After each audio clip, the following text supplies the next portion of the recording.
ನಮ್ಮ ಮನೆಯ ಹಿತ್ತಲದೊಳಗೊಂದು ಸಣ್ಣ ಬಳ್ಳಿಯೊಳಗೊಂದು ಹೂವು ಬೆಳೀತದೆ. ಹೂವಿನ ಆಯುಷ್ಯ ಎಷ್ಟಿದೆ ಹೇಳಿ? ಮನುಷ್ಯನ ಹಾಗೆ ಒಂದು ಹೂವು 100 ವರ್ಷ ಬದುಕುವುದಿಲ್ಲ. ಒಂದು ಹೂವಿನ ಆಯುಷ್ಯ ಇರುವುದು ಕೇವಲ ಒಂದೇ ಒಂದು ದಿವಸ.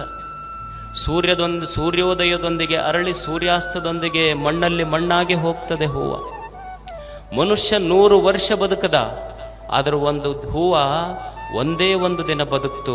ಆದರೆ ಒಂದೇ ಒಂದು ದಿನ ಬದುಕಿದ ಹೂವಿನ ಸಾರ್ಥಕತೆ ಎಷ್ಟು ಅದ್ಭುತ ಅಂದ್ರೆ, ತನ್ನನ್ನು ಯಾರು ನಿರ್ಮಾಣ ಮಾಡಿದ್ರಲ್ಲ, ನಿರ್ಮಾಣ ಮಾಡಿದ ದೇವರ ತಲೆ ಮೇಲೆ ಹೋಗಿ ಕುಂತು ತನ್ನ ಜೀವನ ಸಾರ್ಥಕ ಮಾಡಿಕೊಳ್ಳುತ್ತದೆ. ಇದು ಬದುಕಿನ ಆ ಹೂವಿನ ಬದುಕಿನ ವೈಶಿಷ್ಟ್ಯತೆ ಇದು. ಅದಕ್ಕೆ ಮನುಷ್ಯ ಅಂಥದ್ದೊಂದು ಸುಂದರ ಬದುಕು ಕಟ್ಕೋಬೇಕಾಗ್ತದೆ. ಬದುಕನ್ನು ಕೊಟ್ಟಾನಲ್ಲ ದೇವರು, ಇದನ್ನು ಹೆಂಗೆ ಬದುಕಬೇಕು, ಏನು ಮಾಡಿ ಈ ಬದುಕು, ಈ ಜೀವನದ ಋಣ, ಈ ಜಗತ್ತಿನ ಋಣ ನಾನು ತೀರಿಸಬೇಕು. ನಾನು ಈ ಭೂಮಿಗೆ ಬರಬೇಕಾದ್ರೆ ನಾ ಏನು ಮನೆ ಕಟ್ಟಿರಲಿಲ್ಲ, ಮಣ್ಣು ಮಾಡಿಲ್ಲ, ಕಲ್ಲು ಮಾಡಿಲ್ಲ, ನೀರು ಮಾಡಿಲ್ಲ, ಗಾಳಿ ಮಾಡಿಲ್ಲ. ನಾನು ಬರುವುದಕ್ಕಿಂತ ಮುಂಚೆನೆ ನಿಸರ್ಗ ದೇವತೆ ನಾನು ಹುಟ್ಟಿ ಬೆಳೆದು ವಿಕಾಸ ಆಗಲಿಕ್ಕೆ ಏನೇನು ಬೇಕೋ ಅದೆಲ್ಲ ನಿರ್ಮಾಣ ಮಾಡಿಟ್ಟಿರ್ತೀನಿ. ನಾ ಏನೂ ಮಾಡಿಲ್ಲ, ಸುಮ್ಮನೆ ನಾ ಅಂತಿರ್ತೀನಿ ಅಷ್ಟ. ಹೊಲ ಮಾಡೀನಿ, ಮನೆ ಮಾಡೀನಿ, ಕಾಂಪ್ಲೆಕ್ಸ್ ಕಟ್ಸೀನಿ. ನಾ ಹೋದ ಮೇಲೆ ಇವು ಮಕ್ಕಳು ಹೆಂಗೆ ಮಾಡ್ತಾವೋ ಏನು ಮಾಡ್ತಾವೆ ಅನ್ನೋದಿಲ್ಲ. ನಾ ಎಲ್ಲ ಮಾಡೀನಿ, ಹೊಲ ಮನೆ ಕಾಂಪ್ಲೆಕ್ಸ್ ಮಾಡೀನಿ. ನಾ ಹೋದ ಮೇಲೆ ಮಕ್ಕಳು ಹೆಂಗೆ ಮಾಡ್ತಾವೋ ಏನು. ಅವು ಮಕ್ಕಳು ಅಂತಿರ್ತಾರೆ, ನೀವು ಹೋಗಿ ಮೊದಲು ನಾವು ಹೆಂಗಿರ್ತೀವಿ ನೋಡಿ, ಆಮೇಲೆ ಮಸ್ತ್ ಮಜಾದಾಗಿರ್ತೀವಿ. ಅದ ಕಾಯಕತ್ತೀವಿ, ನೀವು ಹೋಗೋದ ಕಾಯಕತ್ತೀವಿ ನಾವು. ಏನು ಮಾಡಿದ್ದಾನ ಹೇಳಿ?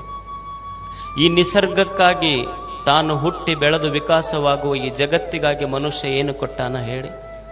ಒಂದು ಕ್ಷಣ ತನ್ನ ಬದುಕಿನ ಪುಟಗಳನ್ನು ಒಂದು ಸಲ ಸಿಂಹಾವಲೋಕನ ಮಾಡಿದ್ರೆ ನಮಗನಿಸ್ತದೇನು, ನಾ ಏನು, what is my contribution to this nature?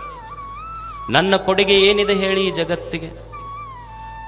ನಾವು ಸುಮ್ಮನೆ ಸಾಮಾನ್ಯವಾಗಿ ವಿಚಾರ ಮಾಡೋಣ. ನಾವು ನೀರು ತಗೊಳ್ತೇವೆ, ಒಂದು ಹೋಟೆಲಿಗೆ ಹೋಗಿ ಒಂದು ಬಿಸ್ಲೆರಿ ಬಾಟ್ಲಿ ತಗೋತೀವಿ. ಒಂದು ಬಿಸ್ಲೆರಿ ಬಾಟ್ಲಿಯ ಬೆಲೆ 50 ರೂಪಾಯಿ. ಲೀಟರ್ ನೀರು ತಗೊಂಡ್ರೆ 50 ರೂಪಾಯಿ ಕೊಟ್ಟಿವಿ. ಆದರೆ ಈ ಜಗತ್ತಿಗೆಲ್ಲ ಕೆರೆ ಹಳ್ಳ ಹೊಳೆಗಳನ್ನು ತುಂಬಿಸಿದ ಭಗವಂತನಿಗೆ ನಾವೇನು ಕೊಟ್ಟಿವಿ ಹೇಳಿ? ಒಂದು ಖಾನಾವಳಿಗೆ ಊಟಕ್ಕೆ ಹೋಗ್ತೇವೆ. ಒಂದು ಖಾನಾವಳಿಗೆ ಊಟಕ್ಕೆ ಹೋದರೆ ಒಂದು ಊಟಕ್ಕೆ 50 ರೂಪಾಯಿ ಕೊಟ್ಟು ಬರ್ತೀವಿ, 100 ರೂಪಾಯಿ ಕೊಟ್ಟು ಬರ್ತೀವಿ. ಆದರೆ ಈ ಜಗತ್ತಿನ ಜೀವಿಗಳಿಗೆಲ್ಲ ಕೋಟಿ ವರ್ಷಗಳಿಂದ ಹಸಿವಿಲ್ಲದಂಗೆ ಬದುಕಿಸಿದ ದೇವನಿಗೆ ನಾವೇನು ಕೊಟ್ಟಿವಿ ಹೇಳಿ? ಈ ನಿಸರ್ಗಕ್ಕೆ ನಾವೇನು ಕೊಟ್ಟಿವಿ ಹೇಳಿ? 1 ತಿಂಗಳಾತು ಅಂದ್ರೆ KPTCLನವ್ರು ಬಂದು ನಮ್ಮ ಕರೆಂಟ್ ಬಿಲ್ ತಗೊಳ್ತಾರೆ. ಎಷ್ಟಾತು 1 ತಿಂಗಳಿಗೆ ಬಿಲ್ ಕಟ್ಟಿ ಹೋಗು ಅಂತ ತಿಳ್ಕೊಂಡು. ವರ್ಷಗಳಿಂದ ಸೂರ್ಯ ಚಂದ್ರರಂಥ ಆರದ ದೀಪಗಳನ್ನು ಹಚ್ಚಿಟ್ಟ ದೇವರಿಗೆ ನಾವೇನು ಕೊಟ್ಟಿವಿ ಹೇಳಿ? ಬಿಲ್ ಕೇಳ್ಯಾನೇನು ದೇವರು? ನಾವು ದೇವರಿಗೆ ಬಿಲ್ ಕೊಡಬೇಕಾಗಿಲ್ಲ, ನಮ್ಮ ಸುಂದರವಾದ ದಿಲ್ ಕೊಟ್ಟರೆ ಸಾಕು, ಖುಷಿ ಆಗ್ತಾನಾತ ಅಷ್ಟೇ ದೇವರು. ಏನು ಕೊಟ್ಟಿವಿ ಹೇಳಿ ದೇವರಿಗೆ? ಈ ನಿಸರ್ಗಕ್ಕೆ ಮನುಷ್ಯ ಏನು ಕೊಟ್ಟಿದ್ದಾನೆ? ನಾವು ನಮ್ಮ ಸೈಕಲ್ ಇರ್ತದೆ, ಸೈಕಲ್ ಟ್ಯೂಬ್ ಪಂಚರ್ ಆತು ಅಂದ್ರೆ ಅದಕ್ಕೆ ಪಂಚರ್ ತಿದ್ದಿ ಹವಾ ಹಾಕೋನಿಗೆ 5 ರೂಪಾಯಿ ಕೊಟ್ಟು ಬರ್ತೀವೋ ಇಲ್ಲ ಹೇಳಿ? ಒಂದು ಸಾಮಾನ್ಯವಾದ ಸೈಕಲ್ ಟ್ಯೂಬ್ ಪಂಚರ್ ಆದರೆ ಅದನ್ನು ಪಂಚರ್ ತಿದ್ದಿ ಹವಾ ಹಾಕುವವನಿಗೆ 5 ರೂಪಾಯಿ ಕೊಟ್ಟು ಬರ್ತೀವಿ. ಈ ದೇಹ ಅನ್ನುವಂಥ ತೊಗಲಿನ ಒಂದು ಟ್ಯೂಬ್ನೊಳಗೆ ಹವಾ ತುಂಬಿ ಇದನ್ನು ಒಟ್ಟು ಪಂಚರ್ ಆಲಾರ್ದಂಗೆ ನೋಡಿಕೊಂಡನಲ್ಲ, ಅವನಿಗೆ ನಾವೇನು ಕೊಟ್ಟಿವಿ ಹೇಳಿ? ಒಂದು ಕ್ಷಣ ವಿಚಾರ ಮಾಡಬೇಕಲ್ಲ ಮನುಷ್ಯ. ಏನು ಜಗತ್ತಿಗೆ ಕೊಟ್ಟಿರುವುದು? ಅದಕ್ಕಾಗಿ ಮನುಷ್ಯ ಪುಣ್ಯ ಕಾರ್ಯಗಳನ್ನು ಮಾಡಬೇಕು. ಈ ಜಗತ್ತಿನಲ್ಲಿ ಹೇಗೆ ಬದುಕಬೇಕು ಅಂದರೆ, ಎಷ್ಟು ಜನ ಬದುಕಿ ಹೋಗಿಲ್ಲೇನು? ರಾಷ್ಟ್ರಕ್ಕಾಗಿ, ನಾಡಿಗಾಗಿ, ನುಡಿಗಾಗಿ ಬದುಕಿಲ್ಲೇನು? ಅವರೆಲ್ಲ ಎಷ್ಟು ಅದ್ಭುತವಾಗಿ ತಮ್ಮ ಜೀವನವನ್ನು ಕಟ್ಟಿಕೊಂಡ್ರು, ಎಷ್ಟು ಸುಂದರವಾದ ಜೀವನವನ್ನು ಕಟ್ಟಿದ್ರು. ಜಗತ್ತು ಅವರಿಗೆ ನೆನಪಿಡುವಂಥ ಕೆಲಸಗಳನ್ನು ಮಾಡಿ ಹೋಗಲಿಲ್ಲೇನು? ಸುಮ್ಮನೆ ಸಾಮಾನ್ಯ ಒಬ್ಬ ಭಗತ್ ಸಿಂಗನ ಉದಾಹರಣೆ ತಗೊಳ್ಳಿ ನೀವು. ಈ ರಾಷ್ಟ್ರ ಎಂದೂ ಭಗತ್ ಸಿಂಗನಂಥ ರಾಷ್ಟ್ರ ಪ್ರೇಮಿಯನ್ನು ಮರಿಲಿಕ್ಕೆ ಸಾಧ್ಯ ಐತೇನೆ ಹೇಳಿ? ಭಗತ್ ಸಿಂಗನಿಗೆ ಅವನಿಗೆ ಯಾವಾಗ ಗಲ್ಲು ಶಿಕ್ಷೆ ಆಯಿತು, he was just 22-23 years old. ಸುಮ್ಮನೆ 22-23 ವರ್ಷದ ಭಗತ್ ಸಿಂಗ್. ಅವನಿಗೆ ಗಲ್ಲಿಗೇರಿಸಲಿಕ್ಕೆ ತಗೊಂಡು ಹೊಂಟಿದ್ರು. ಗಲ್ಲಿಗೇರಿಸಲಿಕ್ಕೆ ತಗೊಂಡು ಹೋಗುವಾಗ ಅವ ನಕ್ಕೊಂತ ಹೊರಟಿದ್ದ. ಅವ ಜೈಲಿನ ಬ್ರಿಟಿಷ್ ಅಧಿಕಾರಿ ಕೇಳ್ತಾನೆ, ನಾವು ನಿನಗೆ ಗಲ್ಲಿಗೇರಿಸ್ಲಿಕ್ಕೆ ತಗೊಂಡು ಹೊಂಟಿವಿ, ನೀವು ನಗಕತ್ತೀಯಲ್ಲ. ಅವಾಗ ಭಗತ್ ಸಿಂಗ್ ಅಂತಾನೆ, you are fortunate to be here. ನೀನು ಭಾಳ ಪುಣ್ಯ ಮಾಡೀನಿ ಇಲ್ಲಿ ಇರಬೇಕಂದ್ರೆ. ಯಾಕಂದ್ರೆ ಭಾರತದ ರಾಷ್ಟ್ರ ಪ್ರೇಮಿಗಳು ಎಷ್ಟು ಉತ್ಸಾಹದಿಂದ ಸಾವನ್ನ ಅಪ್ಪಿಕೊಳ್ಳಿಕ್ಕೆ ಹೋಗ್ತಾರ ಅನ್ನುವ ನೋಡುವ ದೃಶ್ಯ ನಿನ್ನ ಕಣ್ಣಿಗೆ ಸಿಗ್ತದಲ್ಲ. ವಿದ್ಯಾವತಿ ಭಗತ್ ಸಿಂಗನ ತಾಯಿ ಬರ್ತಾಳೆ. ಯಾವ ಸಂದರ್ಭದಲ್ಲಿ ಅಂದರೆ, ಯಾವ ಸಂದರ್ಭದಲ್ಲಿ ಭಗತ್ ಸಿಂಗ್ ಗಲ್ಲಿಗೇರ್ಲಿಕ್ಕೆ ಹೊಂಟಿದ್ದ, ಅವಾಗ ಭಗತ್ ಸಿಂಗನ ತಾಯಿ ಬರ್ತಾಳೆ. ಮಗ ನೇಣುಗಂಬಕ್ಕೇರ್ಲಿಕ್ಕೆ ಹೊಂಟಾಗ ತಾಯಿಯ ಹೃದಯ ಹಾಗಾಗಿರಬಾರದು. ತಾಯಿ ಕಣ್ಣೀರು ಹಾಕ್ಲಿಕ್ಕೆ ಶುರು ಮಾಡುತ್ತಾಳೆ. ಭಗತ್ ಸಿಂಗ್ ಅಂತಾನ, ತಾಯಿ ಅಳುವುದನ್ನು ನೋಡಿ ಭಗತ್ ಸಿಂಗ್ ಅಂತಾನ, ಜಗತ್ತಿನೊಳಗೆ ಯಾವ ಮಕ್ಕಳ ತಾಯಿ ಆದರೂ ಹತ್ರ ಅಳಲಿ ನನಗೆ ಏನೂ ಅನಿಸೋದಿಲ್ಲ. ಭಗತ್ ಸಿಂಗನ ತಾಯಿ ಕಣ್ಣಾಗ ನೀರು ಬರಬೇಕಾ? ಈ ಜಗತ್ತಿನೊಳಗೆ ಯಾವ ತಾಯಿ ಆದರೂ ಅಳ್ಳಿ ಪ್ರಶ್ನೆ ಇಲ್ಲ, ಆದರೆ ಭಗತ್ ಸಿಂಗನ ತಾಯಿ ಕಣ್ಣಾಗ ನೀರು ಬರುವುದಾ? ಅವಾಗ ತಾಯಿ ವಿದ್ಯಾವತಿ ಅಂತಾಳೆ, ಮಗ ಭಗತ್ತ, ಇದು ದುಃಖದ ಕಣ್ಣೀರಲ್ಲಪ್ಪ, ಇದು ಭಗತ್ತ, ಇದು ದುಃಖದ ಕಣ್ಣೀರಲ್ಲೋ, ಇದು ಸಂತೋಷದ ಕಣ್ಣೀರು. ನನ್ನ ಗರ್ಭದ ಮೇಲೆ ನನಗೆ ಸಿಟ್ಟಾಗಿ ಬಂದ ನೋವಿನ ಕಣ್ಣೀರಿದು.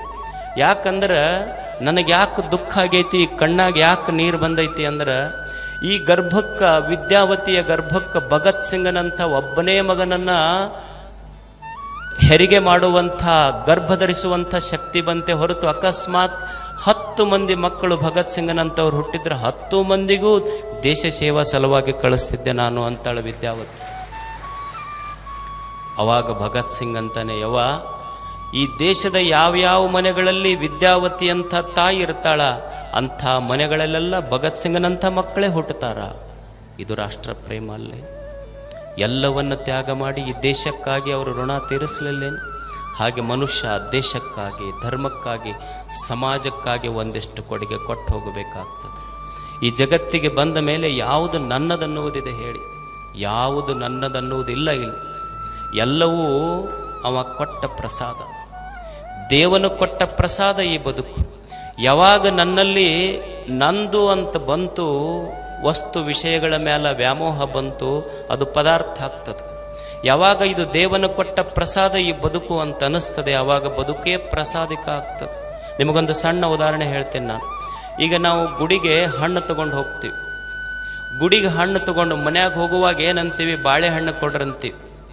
ಬಾಳೆಹಣ್ಣು ತಗೊಂಡು ಗುಡಿಗೆ ಹೋಗ್ತೀವಿ. ಗುಡಿಗೆ ಹೋದ ಮೇಲೆ ದೇವರಿಗೆ ಮುಟ್ಟಿಸಿ ಹೊರಗೆ ಬರುವಾಗ ಇದ್ದವರಿಗೆಲ್ಲ ಹಂಚ್ತೀವಿ. ಏನಂತೀವಿ? ಬಾಳೆಹಣ್ಣು ತಗೊಳ್ರಂತೀವೇನು? ಇಲ್ಲ, ಏನಂತೀವಿ? ಪ್ರಸಾದ ತಗೊಳ್ರಂತೀವಿ. ಅಲ್ಲ, ಮನೆಯಿಂದ ಬರುವಾಗ ಹಣ್ಣಿತ್ತು, ಗುಡಿಯಿಂದ ಹೊರಗೆ ಬರುವಾಗ ಪ್ರಸಾದ ಆತಲ್ಲ, ಬದಲಾಗಿದ್ದೇನಲ್ಲಿ? ಹಣ್ಣೇನಾರ ಬದಲಾಗಿದೆ ಏನು? ಹಣ್ಣು ಬದಲಾಗಿಲ್ಲ, ಇರುವ ಹಣ್ಣದೇ, ಅದರ ಬದಲಾಗಿದ್ದು ಹಣ್ಣು ಬದಲಾಗಿಲ್ಲ. ಹಣ್ಣನ್ನು ನೋಡುವ ಕಣ್ಣು ಬದಲಾಗಿತ್ತಲ್ಲ, ಅದಕ್ಕೆ ಪ್ರಸಾದ ಆಗಿತ್ತದು. ಹಾಗೆ ಬದುಕನ್ನು ನೋಡುವ ಕಣ್ಣು ಬದಲಾಗಬೇಕಾಗ್ತದೆ. ಇಲ್ಲಿ ಯಾವುದು ನಂದಿರೋದಿಲ್ಲ. ಸುಮ್ಮನೆ ಎಷ್ಟು ಮಜಾ ಇರ್ತದೆ ನೋಡಿ. ನೀವು ಸುಮ್ಮನೆ ದೇವ್ರ ಕೂಲ್ಯಾಗ ಹೋದ್ರಿ, ಕೈ ಮುಗಿದು ದೇವರಿಗೆ ಅನ್ಬೇಕಿದೆಲ್ಲ ನಿಂದಪ್ಪ ಅಂತ, ಅವನಿಗೆ ದೇವರಿಗೆ ಸಂತೋಷ ಆಗ್ತದೆ. ಮನ್ಯಾಗ ಬಂದ್ರಿ, ಮನ್ಯಾಗ ಹೆಣ್ಮಕ್ಳಿಗೆ ಅನ್ಬೇಕು, ನಮ್ಮದೇನೂ ಇಲ್ರಿ, ಎಲ್ಲ ಅವ್ರದ ಅನ್ಬೇಕು, ಅವ್ರಿಗೆ ಸಂತೋಷ ಆಗ್ತೈತಿ. ನೀವು ಅನ್ನೋದಿಲ್ಲ ಒಮ್ಮೆ, ಮತ್ತು ಇರೋದು ಅವ್ರದ ಇರ್ತೈತಿ, ನಿಮ್ದೇನೂ ನಡೀದೂ ಇಲ್ಲ, ಎಲ್ಲ ಅವ್ರದ ಅನ್ಬೇಕು, ಅವ್ರಿಗೆ ಸಂತೋಷ ಆಗ್ತೈತಿ. ಹೊರಗೆ ಹೋದ್ರಿ, ಸ್ನೇಹಿತರು ಭೇಟಿ ಆಗ್ತಾರೆ, ಅವ್ರಿಗೆ ಕೈ ಮುಗಿ, ಏನು ನಂದೇನಿಲ್ಲಪ್ಪ, ಎಲ್ಲ ನಿಂದ ಅನ್ಬೇಕು. ದೇವ್ರ ಕೊಲೆಯಾಗ ಹೋದ ಕೂಡಲೇ ದೇವ್ರಿಗೆ ಕೈ ಮುಗಿದು ಎಲ್ಲ ನಿಂದಪ್ಪ ಅನ್ನೋದು.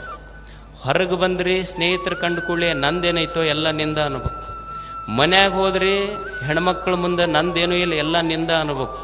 ಮತ್ತು ಆ ಕಡೆ ಈ ಕಡೆ ನೋಡಿ ಯಾರು ಇಲ್ದಾಗ ಅಷ್ಟ ಕಣ್ಣು ಮುಚ್ಚಿ ನಂದು ಅನ್ನಬೇಕು, ಅಂದ್ರೆ ಮಜಾ ಇರ್ತೈತಿ. ಹಿಂಗೆ ತಿಳ್ಕೊಳ್ಳೋದಲ್ಲ. ಹೊರಗ ವಸ್ತುಗಳ ಬಳಕಿರಬೇಕು, ಅಂತರಂಗದೊಳಗೆ ಶಿವನ ಬೆಳಕಿರಬೇಕು. ಇದು ಮಹೋತ್ಸವ ಆಗ್ತದೆ ಬದುಕು, ನಿತ್ಯೋತ್ಸವ ಆಗ್ತದೆ ಬದುಕು. ಈ ಜಗತ್ತಿನಲ್ಲಿ ಮನುಷ್ಯ ಸುಮ್ಮನೆ ಅತಿಥಿಯಾಗಿ ಬದುಕುವುದು. ಒಂದು ಕ್ಷಣ ಕವಿ ರವೀಂದ್ರನಾಥ್ ಟ್ಯಾಗೋರ್ ಅವರು ಗೀತಾಂಜಲಿಯಲ್ಲಿ ಒಂದು ಅದ್ಭುತ ಮಾತು ಬರೀತಾರೆ. ಹೇಗಿರಬೇಕು ಮನುಷ್ಯನ ಬದುಕು, ಬದುಕು ಹೇಗಿದೆ, ಮನುಷ್ಯ ಹೇಗೆ ಬದುಕಬೇಕು. ಅವರೊಂದು ಸುಂದರವಾದ ಕವನ ಬರೀತಾರೆ. I have had my invitation to this world's festival, thus my life has been blessed. My part in this fest is to play upon my instrument. I have done all that I could do. ಎಷ್ಟು ಸುಂದರವಾದ ಮಾತಿದು. ಕವಿ ರವೀಂದ್ರ ಅಂತಾರೆ, I have had my invitation to this world's festival. Thus my life has been blessed. ಇದು ಜಗತ್ತೇನಿದೆಯಲ್ಲ, ಇದು ಜಗತ್ತು ದೇವನ ಜಾತ್ರೆ. ಈ ಜಗತ್ತು ದೇವನ ಉತ್ಸವ. ಇದು ನಮ್ಮ ಉತ್ಸವ ಅಲ್ಲ, ನಿಮ್ಮ ಉತ್ಸವ ಅಲ್ಲ, ದೇವನ ಉತ್ಸವ. ನಮ್ಮ ಉತ್ಸವದಲ್ಲಿ ನಾವು ಲೈಟ್ ಹಾಕಿರ್ತೀವಿಲ್ಲ, ಇದು ದೇವನ ಉತ್ಸವದಲ್ಲಿ ಚಂದ್ರ, ತಾರೆ, ನಕ್ಷತ್ರಗಳ ಬೆಳಕಿದೆ. ನಮ್ಮ ಉತ್ಸವಗಳಲ್ಲಿ, ಜಾತ್ರೆಗಳಲ್ಲಿ ಬಂದವರಿಗೆ ದಾಸೋಹ ಮಾಡ್ತೀವಿಲ್ಲ ನಾವು. ದೇವರು ತನ್ನ ಜಾತ್ರೆಯಲ್ಲಿ ಸಾವಿರ ಸಾವಿರ ಕೋಟಿ ಕೋಟಿ ಪಶು ಪಕ್ಷಿ ಪ್ರಾಣಿಗಳಿಗೆಲ್ಲ ಅನ್ನ ಕೊಟ್ಟು ಇದು ಅವನ ದಾಸೋಹ. ಇಲ್ಲಿ ದೇವನ ಜಾತ್ರೆ ನಡೆದಿದೆ. ಎಷ್ಟು ಸುಂದರ ಮಾತು ಹೇಳ್ತಾರೆ, I have had my invitation. ಇದು ಜಗತ್ತಿನ ಜಾತ್ರೆ. ಈ ಜಗತ್ತೇನಿದೆಯಲ್ಲ, ಇದು ದೇವನ ಜಾತ್ರೆ. ಇದು ವಿಶ್ವೇಶನ ಜಾತ್ರೆ. ಇದು ಶಿವನ ಜಾತ್ರೆ. ನನ್ನ ಹುಟ್ಟೇನಿದೆಯಲ್ಲ, ದೇವ ತನ್ನ ಜಾತ್ರೆಯನ್ನು ನೋಡಲಿಕ್ಕೆ ನನಗೆ ಕೊಟ್ಟ ಆಮಂತ್ರಣ ಇದು ಅಂತ. It is an invitation. ದೇವರು ತನ್ನ ಜಾತ್ರೆಯನ್ನು ನೋಡಲಿಕ್ಕೆ ನನಗೊಂದು ಆಮಂತ್ರಣ ಕೊಟ್ಟಾನಲ್ಲ, ನನ್ನ ಹುಟ್ಟು ದೇವ ನನಗೆ ಈ ಜಾತ್ರೆಯನ್ನು ನೋಡಲಿಕ್ಕೆ ಕೊಟ್ಟ ಆಮಂತ್ರಣ. ಅಂದ್ರೆ ನಾನು ಈ ಜಗತ್ತಿಗೆ ಹೇಗೆ ಬಂದೀನಿ ಅಂದ್ರೆ, ಆಮಂತ್ರಿತನಾಗಿ ಬಂದೀನಿ, ಅತಿಥಿಯಾಗಿ ಬಂದೀನಿ. ಅತಿಥಿಯಾಗಿ ಬಂದವರು ಅತಿಥಿಗಳಾಗಿ ಹೋಗಬೇಕು ಹೊರತು ಖಾಯಮೇರವ್ರು ಯಾರೂ ಇಲ್ಲ ಇಲ್ಲಿ. ಅದಕ್ಕೆ ನಾವೆಲ್ಲ ತಿಳ್ಕೋಬೇಕು, ಈ ಜಗತ್ತಿಗೆ ನಾವು ವಿ ಆರ್ ಜಸ್ಟ್ ಗೆಸ್ಟ್ಸ್, ಅತಿಥಿಗಳಷ್ಟೇ. ನಾವು ಅತಿಥಿಗಳಾಗಿ ಬಂದವರು ಅತಿಥಿಗಳಾಗಿ ಹೋಗಬೇಕಾಗ್ತದೆ, ಖಾಯಂ ಯಾರು ಇರಾಕ ಬಂದಿಲ್ಲ ಇಲ್ಲಿ. ಈಗ ನೀವು ನೋಡಿ, ಮನೆಗೆ ಅಳಿಯ ಬಂದಿರ್ತಾನೆ. ಅಳಿಯ ಬಂದಾಗ 1ನೇ ದಿವಸ ಬಂದ್ರೆ ಮಣಿ ಹಾಕಂತಾರ, 2 ದಿವಸ ಇದ್ರೆ ಮಣಿ ಯಾಕಂತಾರ, 3 ದಿವಸ ಇದ್ರೆ ನೂಕು ಮಣಿ ಅಂತಾರೆ ಅವನಿಗಷ್ಟು. 1ನೇ ದಿವಸ ಬಂದಾಗ ಹೋಳಿಗೆ ಇರ್ತೈತಿ. ಅವ ಅಕಸ್ಮಾತ್ 2ನೇ ದಿವಸ ಇದ್ನಂದ್ರೆ ಹೋಳಿಗೆ ಇರ್ತೈತಿ, ಅದ್ರೊಳಗೆ ಹೂರ್ಣ ಇರೋದಿಲ್ಲ ಅಷ್ಟು. ಶಾಣೆ ಇದ್ದವ್ ಜಲ್ದಿ ಜಾಗ ಖಾಲಿ ಮಾಡ್ಬೇಕು. ಸುಮ್ಮ ಅತಿಥಿಗಳಾಗಿ ಬಂದು ಅತಿಥಿಗಳಾಗಿ ಹೋಗ್ಬೇಕು, ಮಸ್ತ್ ಇರ್ತೈತೆ ಅದು. ಈಗ ಸ್ವಾಮಿಗಳು, ನಾವು ನಿಮ್ಮ ಮನೆಗೆ ಬರ್ತೀವಿ, ಹೊಸ ಮನೆ ಕಟ್ಸಿರ್ತೀರಿ. ಹೊಸ ಮನೆ ಕಟ್ಟಿಸಿದಾಗ ನಿಮ್ಮ ಮನೆಗೆ ಪಾದ ಪೂಜಕ್ಕೆ ಉದ್ಘಾಟನೆಗೆ ಅಂತ ಕರ್ಕೊಂಡು ಹೋಗ್ತೀರಿ. ಹೋಗಿ ಏನಂತೀರಿ, ನಾವು ಅಂತಿರ್ತೀವಿ, ಮನೆ ಭಾಳ ಚಂದ ಕಟ್ಸಿಯಪ್ಪ, ಭಾಳ ದೊಡ್ಡ ಮನೆ ಕಟ್ಸಿರ್ತಾನೆ, ಮನೆ ಭಾಳ ಚಂದ ಕಟ್ಸಿಯಪ್ಪ ಅಂತೀವಿ. ಅಂದ ಕೂಡಲೇ ನೀವೇನಂತಿರ್ತೀರಿ, ಅಯ್ಯಪ್ಪ ನಂದೇನೈತಪ್ಪ ಎಲ್ಲ ನಿಂದ ಇದು ಅಂತ ನೀವು ಅಂತೀರಿ. ಮತ್ತು ಹಿಂಗೆ ಅಂತಾನೆ ಬಾ ಅಂತಪ್ಪ, ಪೇಪರ್ ಪೆನ್ನತ್ತ ಸೈ ಮಾಡಂಗಾರ ಅಂದ್ರೆ ಯಾರ ಕರ್ಸಿರಂಗೆ ಸ್ವಾಮಿಗಳು. ಸುಮ್ಮ ತಿಳ್ಕೊಂಡಿರ್ಬೇಕು, ನಾವು ನಿಮ್ಮ ಮನೆಗೆ ಅತಿಥಿಗಳಾಗಿ ಬಂದೀವಂತ. ಮತ್ತು ಭಾಳ 1 ತಾಸು ಅಲ್ಲೇ ಕುರ್ಚಿ ಮೇಲೆ ಕುಂತೀವಿ ಅಂದ್ರೆ ಮನ್ಯಾಗ ಹೆಣ್ಮಕ್ಳು ಕರೆದು ಎಷ್ಟೊತ್ತನ ಕುಂದಿರ್ಸಿರಿ, ಅವ್ರಿಗೆ ಕಳಿಸ್ರಿ. ಮತ್ತು ಬೀಗರು ಬರ್ತಾರೆ, ನಮಗೆ ಆಯರಿ ಕೊಡೋರು ಅದಾರ, ಇವ್ರನ್ನ ಕುಂದಿರ್ಸ್ಕೊಂಡು ಕುಂತ್ರಿ ಏನು ಮಾಡ್ತೀರಿ, ಇವ್ರೇನು ಕೊಡೋರಲ್ಲ ಬಿಡೋರಲ್ಲ, ನಮ್ಮ ಕಡೆಯಿಂದ ಕಾಣಿಕೆ ಇಸ್ಕೊಂಡು ಹೋಗೋರು. ನಮಗೆ ತಲೆಯಾಗಿರ್ಬೇಕು, ನಾವು ಇವ್ರ ಮನೆಗೆ ಅತಿಥಿಗಳಾಗಿ ಬಂದೀವಿ, ಅವರು ಸುಮ್ಮನೆ ನಿಮ್ಮದು ಅಂತಿರ್ತಾರೆ, ನಮಗೆ ಗೊತ್ತಿರಬೇಕು ಇದು ನಮ್ಮದಲ್ಲ ಅಂತ. ಅತಿಥಿಗಳಾಗಿ ಹೋಗೋದು. ಗಣಪತಿ ಕೇಳಿದ್ರಂತೆ ಯಾರೋ ಒಬ್ರು, ಅಲ್ಲೋ ನೀ ಇದ ದಿವ್ಸ ಇರ್ತಿ, ಎಷ್ಟು ಮಸ್ತ್ ಇರ್ತೀಯಲ್ಲ, ಇದ ದಿವ್ಸ ಬದುಕಿ ಈ ಜಗತ್ತಿನೊಳಗೆ ಎಷ್ಟು ಮಸ್ತ್ ಬದುಕ್ತಿಯಲ್ಲ. ಗಣಪತಿ ಅಂದ, ನಾ ತಿಳ್ಕೊಂಡಿನಿ ಅದಕ್ಕೆ ಮಸ್ತ್ ಬದುಕ್ತೀನಿ. ಏನು ತಿಳ್ಕೊಂಡಿ ಅಂದ, ನಾ ತಿಳ್ಕೊಂಡಿನಿ ಜೀವನ ಬದುಕು ಭಾಳ ಮಸ್ತ್ ತಿಳ್ಕೊಂಡಿನಿ, ಅದಕ್ಕೆ ಆರಾಮದೀನಿ ನಾನು. ಅವ ಕೇಳ್ದ ಭಕ್ತ, ಏನು ಮಸ್ತ್ ತಿಳ್ಕೊಂಡು ಬದುಕಿ, ಇದ ದಿವ್ಸ ಇರ್ತಿ ಆದರೂ ಮಸ್ತ್ ಬದುಕ್ತಿಯಲ್ಲ ಹೆಂಗೆ? ನಾ ಜೀವನ ಚಂದ ತಿಳ್ಕೊಂಡಿನಿ ಅಂದ. ಏನು ತಿಳ್ಕೊಂಡಿನಂದ್ರೆ, ನನಗೆ ಯಾರು ಇವತ್ತು ಎತ್ತಿ ಮೆರೆಸಾಕತ್ತಾರ ಅವರ ಒಂದು ದಿವ್ಸ ಹೊತ್ತಿ ಒಗದು ಮುಳುಗಿಸ್ತಾರ ಅಂತ ತಿಳ್ಕೊಂಡಿನಿ, ಅದಕ್ಕೆ ಆರಾಮದೀನಿ. ನಮ್ಮನ್ನು ಯಾರು ಎತ್ತಿ ಮೆರೆಸ್ತಾರ ಅವರ ಒಂದು ದಿವ್ಸ ಹೊತ್ತಿ ಒಗಿತಾರ ಅಂತ ತಿಳ್ಕೊಂಡಿವಿ ನಾವು, ಅದಕ್ಕೆ ಆರಾಮದೀವಿ ನಾವು. ತಿಳ್ಕೊಳ್ಳೋದಷ್ಟೇ ಜೀವನದೊಳಗೆ. ಸುಮ್ಮ ಅತಿಥಿಗಳಾಗಿ ಬಂದು ಅತಿಥಿಗಳಾಗಿ ಹೋಗಬೇಕಾಗ್ತದೆ. My part in this fest is to play upon my instrument. My part in this fest is to play upon my instrument. I have done all that I could do. ಈ ಜಗತ್ತಿಗೆ ಭಾಳ ಸುಂದರ ಮಾತಂತಾನೆ ರವೀಂದ್ರ. ನಾವೆಲ್ಲ ಕಲಾವಿದರಾಗಿ ಬಂದೀವಿ, ನಾವೆಲ್ಲ ಕಲೆಗಾರರಾಗಿ ಬಂದೀವಿ. ಸನ್ಯಾಸಿ ನನ್ನದು ಒಂದು ಹಾಡು, ನಾವೆಲ್ಲ ಹಾಡುಗಾರರಾಗಿ ಜಗತ್ತಿಗೆ ಬಂದೀವಿ. ನನ್ನ ಹಾಡನ್ನ ಸರಿಗೆ ಹಾಡಬೇಕು. ಜನಪ್ರತಿನಿಧಿಗಳದಾರೆ, ಅವ್ರ ಹಾಡು ಅವರು ಸರಿಗೆ ಹಾಡಬೇಕು. ಅವರು ಯಾಕೆ ಕೆಲಸ ಮಾಡಬೇಕು ಅಂದ್ರೆ, ಅವ್ರ ಕೆಲಸ ಹೆಂಗಿರಬೇಕು ಅಂದ್ರೆ, ನೆಕ್ಸ್ಟ್ ಎಲೆಕ್ಷನ್ನಿಗೆ ಅವ್ರ ತಲೆಯಾಗಿರಬಾರ್ದು, ನೆಕ್ಸ್ಟ್ ಜನ್ರೇಷನ್ ಅವ್ರ ತಲೆಯಾಗಿರ್ಬೇಕು. ಅವ್ರ ಹಾಡು ಸರಿಗೆ ಹಾಡ್ದಂಗೆ ಆಗ್ತದೆ.